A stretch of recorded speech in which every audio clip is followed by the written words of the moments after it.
नमस्कार, एफएनओ की पाठशाला में आपका स्वागत है। मैं हूं मानसी दवे और वायदा बाजार केबीसीडी में हम काफी आगे निकल चुके हैं। फ्यूचर्स और अब ऑप्शंस भी समझ रहे हैं, लेकिन एक हिदायत, इन क्लासेस को रिवाइंड करके देखते रहिए। तब तक देखते रहिए जब तक आपको ये अच्छे से समझना है, क्योंकि टेक्निकल है, थोड़ा सा कॉम्प्लेक्स है। इसे आसानी से आप यहाँ पर समझ पा रहे हैं और समझा रहे हैं जी बिजनेस के मैनेजिंग एडिटर अनिल सिंघवी जी। अनिल जी, पिछली क्लास में तो हमने कॉल और पुट और फ्यूचर्स में हेजिंग कैसे करें वो सीख लिया, लेकिन अब मतलब मैं सोच रही हूँ कि अगर तेजी आने वाली है तो दो तरीकों से तेजी की जा सकती है। एक तो कॉल खरीद ले या फिर पुट बेच ले। दोनों में से अच्छा क्या है? दोनों ही अच्छे हैं इसीलिए दोनों हैं। लेकिन देखिए, ये इस बात पर डिपेंड करता है कि आप कितने समझदार हैं। ठीक है, आपको याद होगा शुरुआत में मैंने एक बात कही थी, और जब आपका पहला सवाल आया था कि जब जो भी ऑप्शन बायर है उसके पास असीमित अधिकार है। हाँ। और जिम्मेदारी सिर्फ अपनी प्रीमियम जितनी दे उतनी ही रिस्क है, और जो ऑप्शन सेलर है उसकी कमाई खाली प्रीमियम जितनी है जी, लेकिन उसके रिस्क अनगिनत है। हाँ।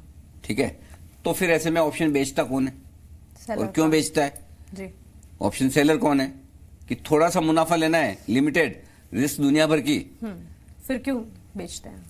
12 में से 10 सीरीज में ऑप्शन सेलर पैसा कमाते हैं, ऑप्शन बायर 1 या 2 सीरीज में कमाते हैं। और ऑप्शन बायर जब कमाते हैं वो नसीब से कमाते हैं, दिमाग से कम।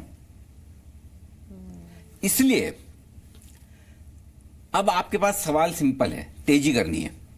एक तरीका तो एक कॉल ऑप्शन खरीद लिया, जो कि आमतौर पर लोग करना चाहते हैं। जी। क्यों? क्योंकि रिस्क कम है। आपको पता है, समझिए 11,500 निफ्टी चल रहा है, आपको तेजी लग रही है।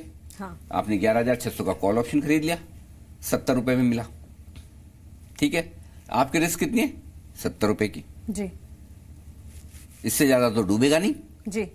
अगर सीरीज के अंत तक आपका भाव नहीं आया, निफ्टी गिरकर 11,000 हो जाए, तो भी आपके तो 70 ही गए। हाँ। लेकिन जो ऑप्शन सेलर है उसको क्या मिला? सिर्फ 70 रुपए, और रिस्क कितनी? अनगिनत। क्योंकि अगर निफ्टी 12,000 हो गया, 11,800 हो गया, 11,700 हो गया, 12,000 हो गया, तो उनकी तो रिस्क है, तब भी वो बेच रहे हैं। तो आप अगर एकदम बिना रिस्क लेने वाले, आराम से ट्रेड करने वाले ऐसे ट्रेडर है कि भाई मुझे मेरी रिस्क नहीं लेनी, और जितनी लेनी उतनी मुझे पता होनी चाहिए, तो खरीद ले, तब तो कॉल ऑप्शन ले लें। लेकिन आप थोड़े कैलकुलेटेड हैं, थोड़े समझदार हैं, और अगर ये एफएनओ की पाठशाला आपने ढंग से समझ ली तो आपके मुंह में आएगा पानी। यस। आप ये सोचेंगे नहीं नहीं नहीं, मैं ऑप्शन खरीदूंगा नहीं, कॉल ऑप्शन खरीदूंगा नहीं, दिखना शुरू हो जाएगा। अच्छा, ऐसे भी कर पुट सकते ऑप्शन बेचूंगा। जी।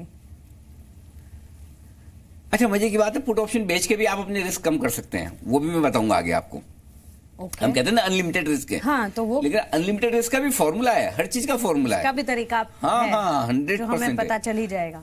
आमतौर पे क्या करते हैं, जो लोग तेजी करना चाहते हैं वो कॉल ऑप्शन खरीदेंगे। और कॉल ऑप्शन कौन सा खरीदते हैं आमतौर पर? या तो एट द मनी वाला खरीदेंगे या आउट ऑफ द मनी। तो यानी 11,500 चल रहा है तो 11,550, 11,600, 11,650 या एट द मनी, ऐसी कॉल ऑप्शन खरीदेंगे ताकि उसको प्रीमियम कम देनी पड़े। ठीक है। जो भाई कम रिस्क लेने वाले लोग हैं ना, तो हाँ, तो वो तो सस्ता ढूंढते हैं, और इन द मनी में उन्हें ज्यादा, इन द मनी में तो वही पैसे लग जाएंगे। जी जी। ठीक है, लेकिन जो स्मार्ट लोग हैं वो ऑप्शन बेचना चाहते हैं, और वो ऑप्शन इन द मनी बेचना चाहते हैं, आउट ऑफ द मनी कम बेचना चाहते हैं। आउट ऑफ द मनी भी बेचते हैं, लेकिन इन द मनी में बड़ी प्रीमियम खाने को मिलती, मोटी। थोड़ा मतलब कैलकुलेटिव थोड़ा ज्यादा अगर हो जाए तो फिर ज्यादा रिस्क लेकर भी ज्यादा मुनाफा लिया जा सकता है। उसमें मुनाफा, उसमें ज्यादा है मुनाफा ज्यादा नहीं आएगा, लेकिन मुनाफा आने के चांस बढ़ जाते हैं। देखो, दोनों में फर्क है। ये अच्छी बात की आपने। देखिए, ऑप्शन खरीद कर मुनाफा अनलिमिटेड आने के चांस होते हैं जी, लेकिन चांस कम होते हैं। मुनाफा मुनाफा बनेगा कम, बनेगा। देखिए, ऑप्शन बायर तब पैसा बनाता है जब उसका व्यू एकदम सही पड़े मार्केट पर या स्टॉक पर। जिसने कॉल ऑप्शन खरीदा वो अनाप शनाप तेजी की उम्मीद कर रहा है,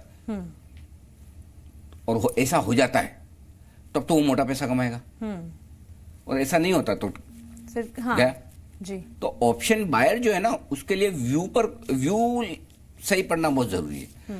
ऑप्शन सेलर के लिए व्यू उतना इंपॉर्टेंट नहीं है, लेकिन इतना नहीं, अगर उसका व्यू कम ज्यादा भी हुआ, लेकिन उसके साथ दूसरे फैक्टर बहुत है, वॉलेटिलिटी कम होना, धीरे धीरे एक्सपायरी के नजदीक जाना, उससे ऑप्शन की प्रीमियम अपने आप कम हो जाती है। तो जिसने बेचा उसको तो यही चाहिए ना, ऑप्शन की प्रीमियम घटती जाए घटती जाए घटती जाए। हाँ, तो अगर लेकिन हाँ, इसमें एक चीज और बताऊं मानसी, सपोज आपने सामने पुट ऑप्शन बेचा है, ठीक है, और तेजी की है, अब अल्टीमेट अनाप शनाप रिस्क हो सकती है। पुट ऑप्शन बेचने का मतलब आप तेजी कर रहे हो और समझो मंदी होगी तो,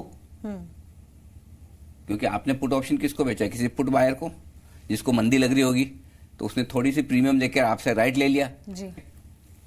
11,500 निफ्टी चल रहा है, आपने पुट ऑप्शन बेचा है फॉर एग्जांपल 11,400 का, ठीक है, ठीक है, तेजी कर रहे हैं आप। अब इसमें होगा क्या, एक लिमिट तक आपको हमेशा प्रॉफिट बनेगा, लेकिन एक लिमिट के बाद जब ऑप्शन राइटर है उसको रिस्क शुरू हो जाती है। और रिस्क शुरू कब होती है, जब तेजी की पोजीशन आप बना रहे हो और मार्केट में मंदी होने लगे। पुट ऑप्शन बेच के आपने तेजी की पोजीशन बनाई जी, समझिए आपकी उम्मीद के विपरीत बाजार गिरना शुरू हो गया, अजम्पशन गलत पड़ा, एजम्पशन गलत हो गया, ठीक है। आप सोचे थे 11,400 का लेवल है, उसके नीचे नहीं जाएगा, आपने 11,400 का पुट बेच दिया, ठीक है। अब 11,400 के नीचे निफ्टी जाना शुरू हो जाए, आपके पास एक सॉल्यूशन है। सॉल्यूशन क्या है, आप तुरंत प्रभाव से एक फ्यूचर्स बेच दीजिए। ओ हाँ, फ्यूचर्स भी तो है हमारे पास। फ्यूचर भी है, भूल गई आप तो उसको, इसीलिए फ्यूचर्स और ऑप्शन साथ साथ आते हैं। वो सर आप अलग अलग एक एक पत्ता निकाल रहे हैं आप तो। सिंपल चीज है, इसमें बिल्कुल मतलब इजी है, रिस्क कम करने का बहुत बढ़िया तरीका है। हाँ, इस ट्रेड में आपको प्रॉफिट नहीं होगा, लेकिन आप लॉस से तो बच गए। तो अनलिमिटेड रिस्क में भी लॉस बचाने का तरीका है। तो यहाँ पर तो हम सिर्फ ऑप्शन समझ नहीं रहे हैं, लेकिन ऑप्शंस में अगर आपके पास अनलिमिटेड रिस्क है तो उससे भी कैसे बचें उसकी बारीकियां भी जान रहे हैं। लेकिन तेजी हो सकती है तो मंदी भी हो सकती है, बिल्कुल हो सकती है, होती है। और अगली क्लास में अगर मंदी हो रही है तो फिर क्या करना चाहिए, कौन से ऑप्शंस है, कौन से बेटर ऑप्शंस है, ये जानेंगे। आप बने रहे हमारे साथ। नमस्कार।